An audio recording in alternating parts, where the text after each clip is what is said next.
welcome to A Little Crafting. My name is Annie and this is my bi-weekly podcast where I talk about all the things that I've been making in the last couple of weeks, mostly consisting of knitting and weaving and some dyeing more recently. I'm recording this from Surrey in the UK, and as it's a lovely sunny day again today, which is the 12th of June 2021, I thought I'd record outside again in my garden, which I'm very pleased with at the moment in terms of plants and all sorts that I have planted. So I've got a lupin just behind me, which you can see in the picture on the screen. I will start off with what I am wearing, and that is my Anker's summer shirt by Petite Knits, which I have been knitting over the past few weeks. I started this one in August 2020, but put it down for the winter when I wanted more kind of wintry knits to be working on. This is knit out of Dererum Natura Antigone, which is 100% linen, so it's really light and drapey. I'll stand up just to show you.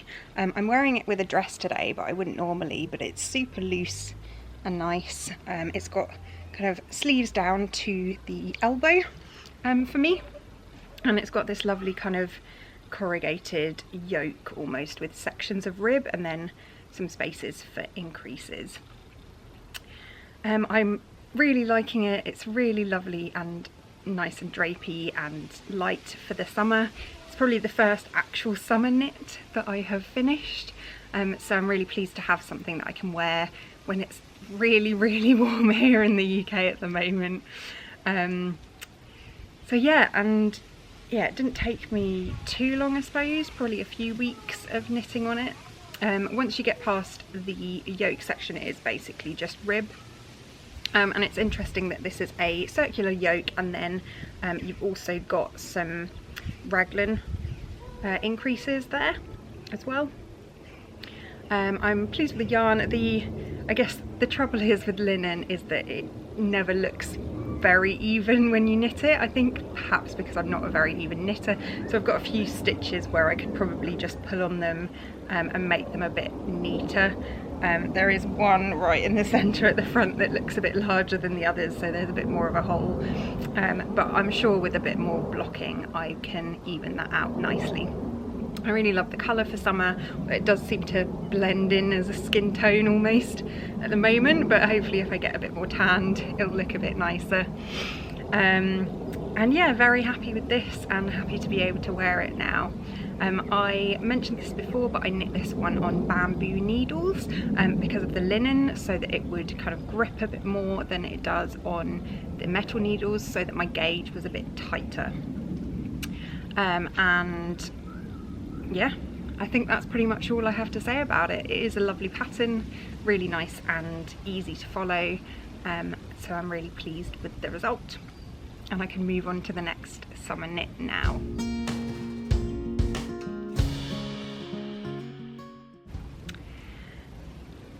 So now that's done, I will move on to other finished objects, and if you are a consistent watcher of the podcast, you'll know that a couple of weeks ago I had a couple of hats that were not finished, so I have now finished them off, and I will show you those first of all.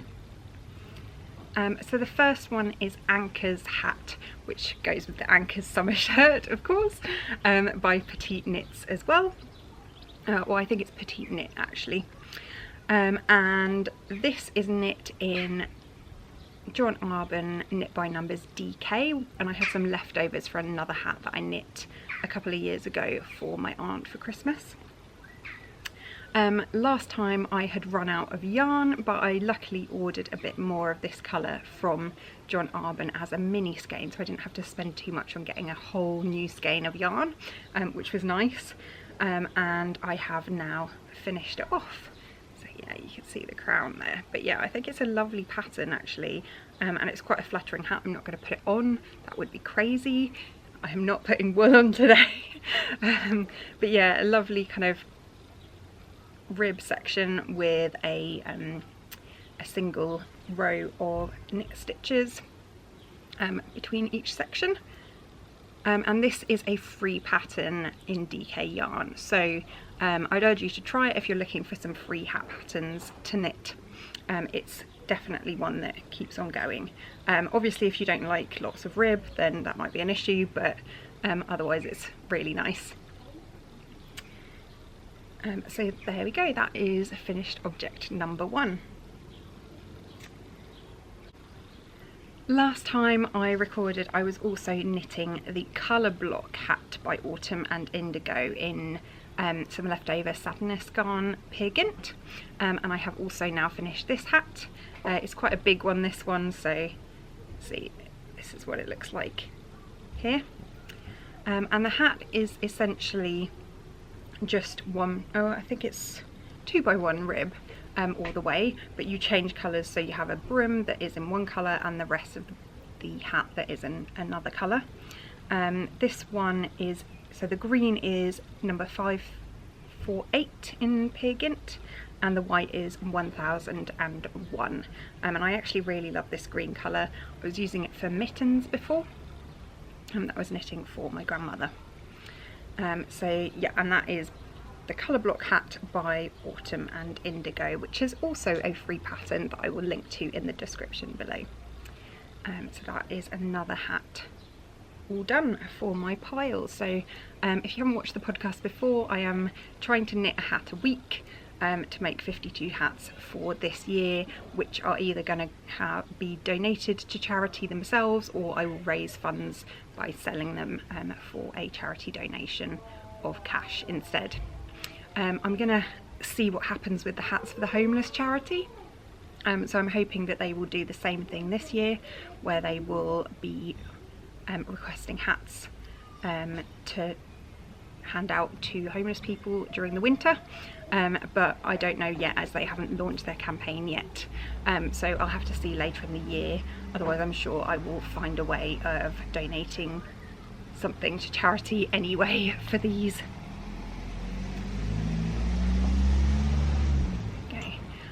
So that is my second finished hat, and that's all I've finished so far. Obviously I did finish this off, which is great, but I've been on holiday the last week, and because the weather's been absolutely lovely, there's been not much time to sit and knit because we've been out and about doing things. So I will move on to what I am working on.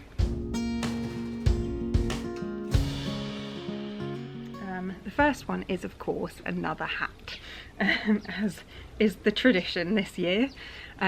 By the end of 2021 I will probably be absolutely sick of hats and I will never want to knit hats again, but we'll see what happens there. I'm still going, it's fine.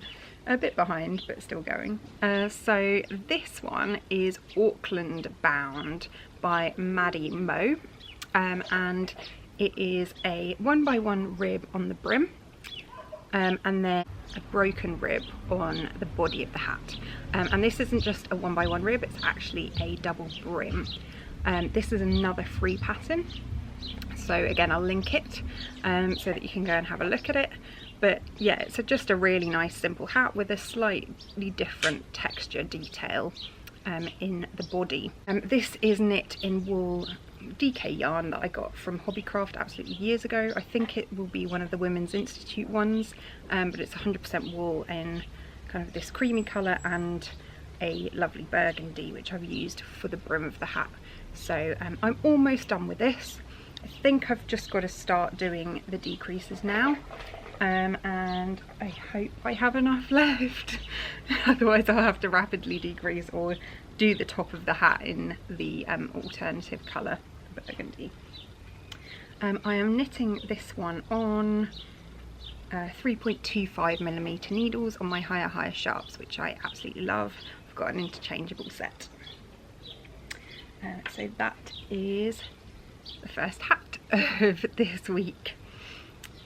In terms of my second work in progress, it's actually not quite yet a work in progress. So I spoke a while ago about the summer top patterns that I was going to be knitting this year over the summer, and one of those is the Pretty in Pleats by Andrea Yetman, which is a kind of tank top but really pretty, kind of gathered at the front so that it sits very loosely on the body. And I have chosen to knit this one out of Indigo Yarn's Bomulin, which I hope will show up nicely there. And that is a 65% cotton, 35% linen blend. It's got 210 meters for 50 grams. And this one is colour 16, which is a kind of denim blue. So if I show you that there, you can see it's a lovely blue. I was basically trying to get a similar blue to the pattern picture, so I think that will do really nicely. And this is actually a free pattern, but there are quite a few comments that I would urge you to read on Ravelry about kind of slight adjustments to the pattern that are probably needed. And I am just knitting a swatch, so as you can see, I've just got about that far. I need a gauge of 26 stitches per 4 inches, so I'm trying it on these 2.75mm needles that I've got in bamboo. I thought I'd go for bamboo again, because this is a cotton and linen blend, to make sure it's gripping nicely and it's not just going to fly off the needles every time I am knitting a row. So yeah, I will obviously finish off this swatch and then see how it's going, and I might need to go down a needle size based on the way it's looking, but I will wash this once I finish swatching, because as you can probably tell from the top that I'm wearing, linen has a lot of drape, so when it's washed it kind of flows a bit nicely, whereas this and kind of puffs out a bit like wool does, but this one feels very stiff whilst it's being knit before it gets washed. So it'd be nice to see how it looks once that swatch is done, and measure it once it's been washed and dried rather than beforehand. There we go. So that is that one. Obviously I haven't started the piece itself yet, but I'm eager to get cracking with that and then have another summer top on my needles.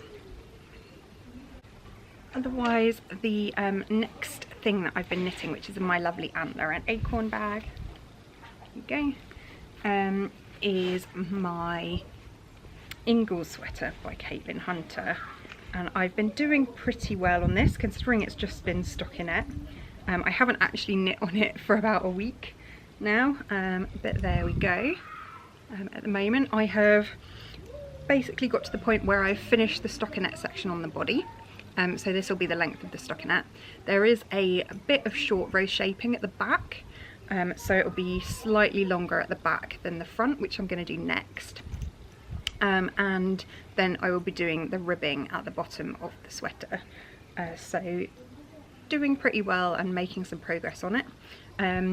Mentioned before, this yarn is Madeline Tosh DK Twist. This is the Red Woman colourway, and this is the paper colourway, the white, which I thought was a great contrast. I ordered the yarn from Madeline Tosh a couple of years ago, and I was inspired to knit this particular jumper by a lady on Ravelry called Eliza Trudd, who knit a Christmas Ingalls like this. But mine is just going to be, it's not going to be a Christmas specific. People will probably think it's a Christmas jumper, but yeah, I'm just knitting myself a red and white jumper. It's fine. And I have tried it on and it looks lovely, so I'm excited to have that at least ready for the autumn. I'm not wearing a full-on jumper right now in this heat. I am knitting it again on my higher sharps, and I'm using 3mm needles at the moment, and I'm using the helical knitting method for knitting the hand-dyed yarn. So that it doesn't pull too much in one place or stripe excessively when I change over from one skein to the next. So there we go. I'm hoping I'll have a bit more progress on this to show you next time, but that depends on how I get on with the hats. I'm conscious that I need to catch up at some point.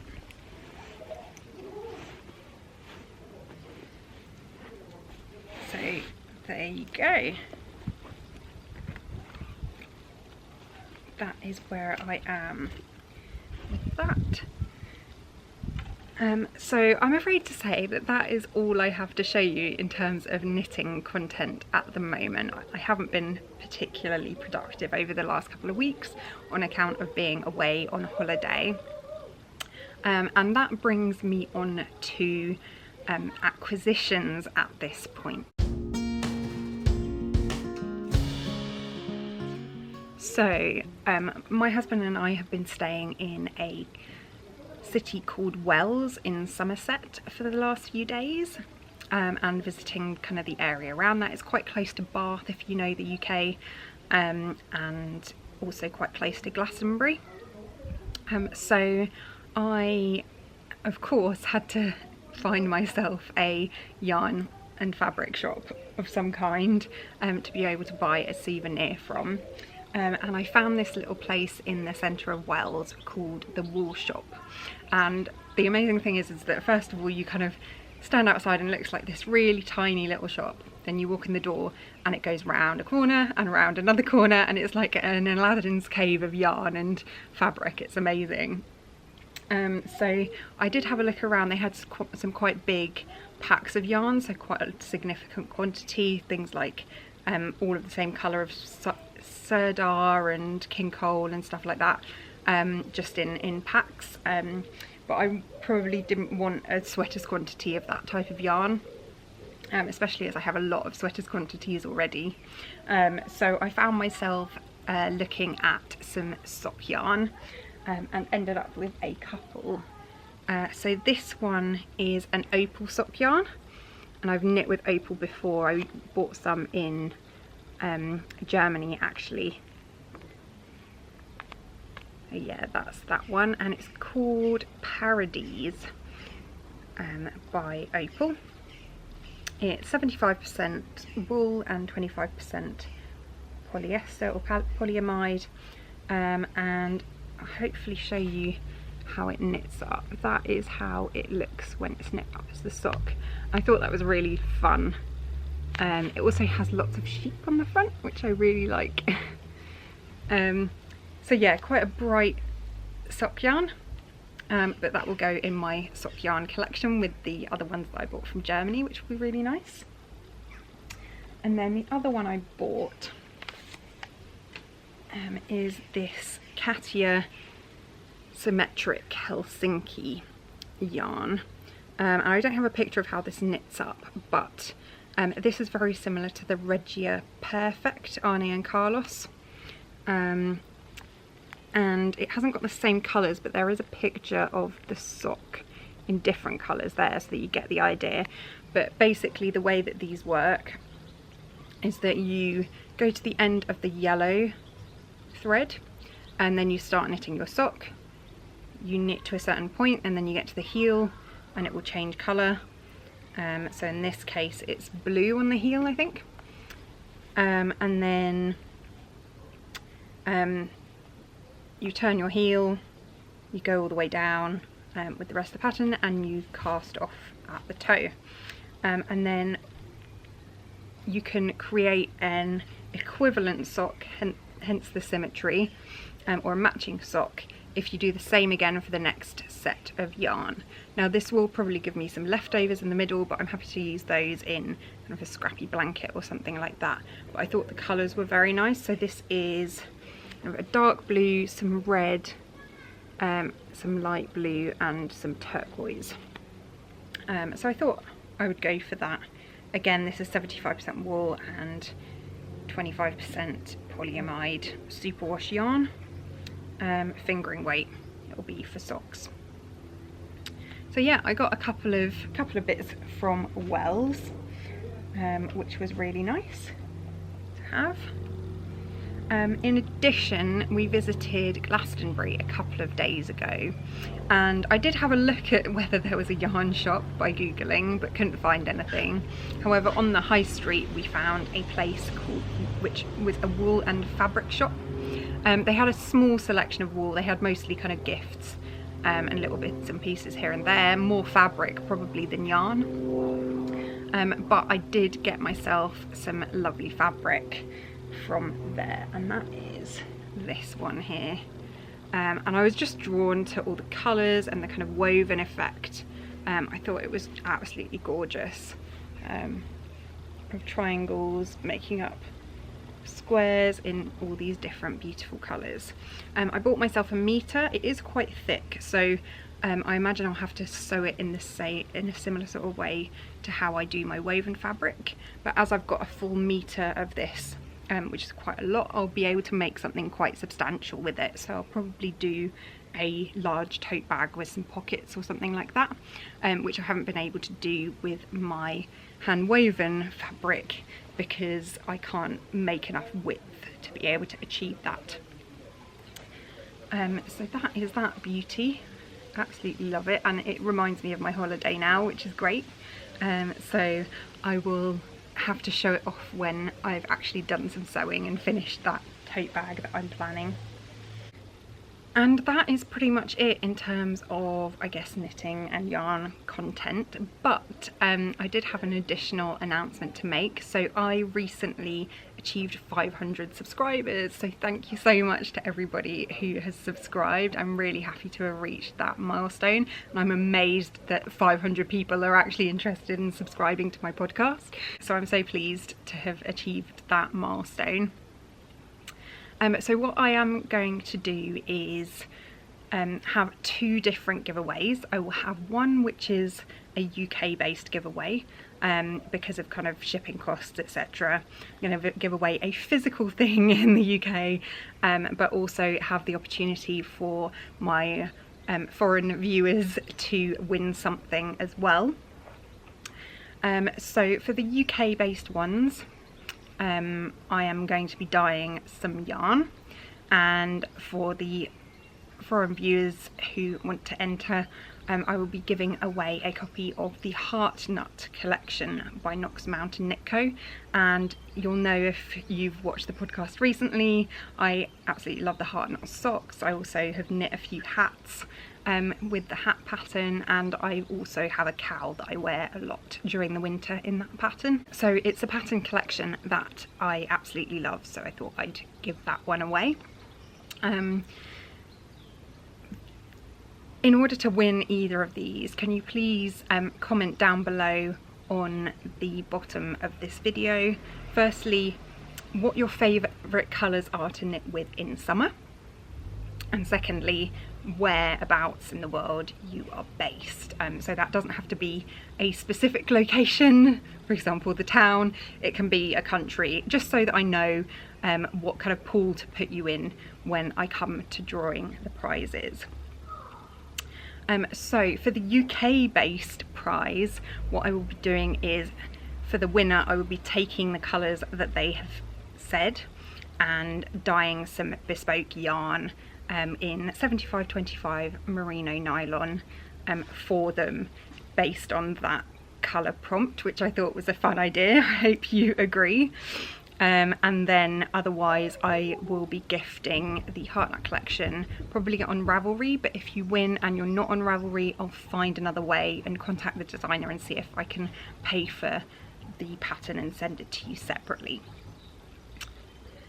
So yeah, hopefully that is a lot of fun for you, and I'm very pleased to have, as I said, reached that milestone. So I'm excited to see what all your responses are and read about all of your favourite colours, because I'm so obsessed with colour, as you can probably tell. Yeah, and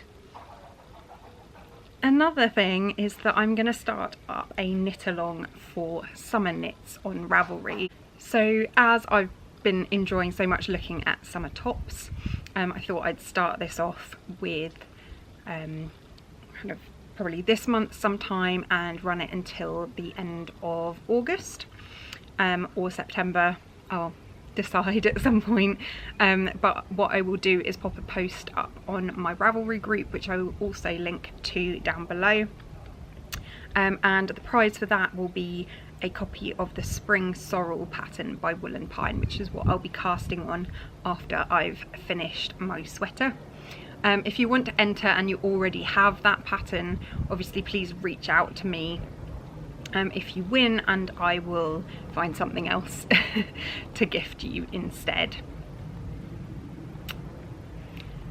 Okay, and that is everything in terms of the podcast. So yeah, I'll just talk a bit about what I've been doing the last week down in Somerset. So yeah, my husband and I stayed in Wells, and we had a really lovely time. The weather was beautiful most days. We went to Cheddar Gorge first of all, which is quite a famous kind of valley, I guess, with cliffs either side. We did the Cheddar Gorge walk, which was a very steep ascent up to the top of the gorge and then a descent back down. I think it was about 6 kilometers, and it took us just under 2 hours, but it was hard work. So starting off at the bottom and just clambering up this really steep hill up to the top of the gorge was very tiring, but worthwhile when you got to the top. We had some amazing views, so I'll pop some pictures in at the end of this episode too. And yeah, had a little potter around Cheddar itself as well. Had some lunch there, kind of sandwich and cream tea deal, and then headed to our accommodation. We stayed in a little cabin in Wells, which was absolutely lovely. A really great kind of getaway place for the two of us, perfect size and everything, and it just felt like a proper holiday. And then on Wednesday we went into Wells itself and visited the Bishop's Palace, and that was really lovely. Mostly the gardens were the kind of feature there, because a lot of the palace was kind of damaged or torn down by Henry VIII in the dissolution of the monasteries, if you know about the history of that, which is why there are so many kind of ruined or damaged cathedrals and abbeys and things in the UK. So what they've done is, what one of the bishops did a while ago was kind of pull down 2 of the walls of what was the Great Hall, and made it into a garden feature. So you have the walls and a couple of towers, but it looks really beautiful, and I'll just stick some pictures in here. Something else that I really liked about the Bishop's Palace itself, was that instead of using kind of new stained glass in the chapel, they used some from Rerum, from the French Revolution, where obviously the glass had all been smashed. So the stained glass windows don't actually show an image like they traditionally would, but are just all these kind of shards of colourful glass. So kind of reusing the glass from elsewhere, which I thought was a lovely idea. Recycling, I guess, in a way, and making something new out of something old. So yeah, it looked really cool, and again I'll just pop some pictures of that in here. So highly recommend a visit to Wells. We also went to the cathedral, but we went yesterday, which was Saturday, rather than on Wednesday, because they were filming the D&D film, which is quite funny, in Wells Cathedral from I think Tuesday until Saturday morning. So yeah, so we weren't able to go until yesterday, but it was really nice to visit nonetheless. And what we will be doing when we watch the D&D film, which we will be, of course, is looking out for Wells Cathedral and Wells in the film itself. So that's kind of fun. We also went to Glastonbury on Friday, and that was a really lovely visit. First thing we did was walk up Glastonbury Tor, because I'm a sucker for, you know, walking up hills on holiday. And the view was absolutely amazing from there, so you could see as far as the channel between the UK and Wales. And yeah, it was really nice to kind of spot the Wells Cathedral on the horizon and stuff like that. And we also visited Glastonbury Abbey, so a similar situation in that it's mostly ruined, except for the kitchen, which is interesting because it has a stone roof, whereas the other buildings had lead, which was really sought after in Tudor times. So so that was kind of left alone, so just the kitchen, which was like a round kitchen with 4 fires around it, which is really interesting. But yeah, so there's a legend that King Arthur was buried there, and that I can't remember who it was, but the bishop or whoever at the time kind of dug him up and moved him to a fancier tomb, so that they could raise money for extending or kind of repairing the chapels there. So no one's sure if it's absolutely true, but yeah, it's an interesting legend nonetheless. And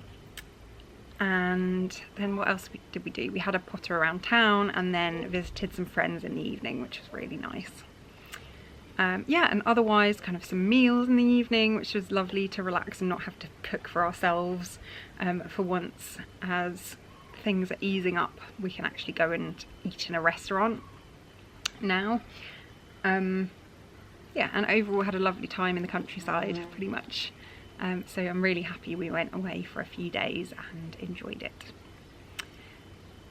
And that is probably everything that I have this week. So I hope you've enjoyed this episode. Please do like and subscribe if you can, as it really helps my visibility on YouTube. And I look forward to speaking about what I've been making in 2 weeks' time. Thanks so much for watching. Bye!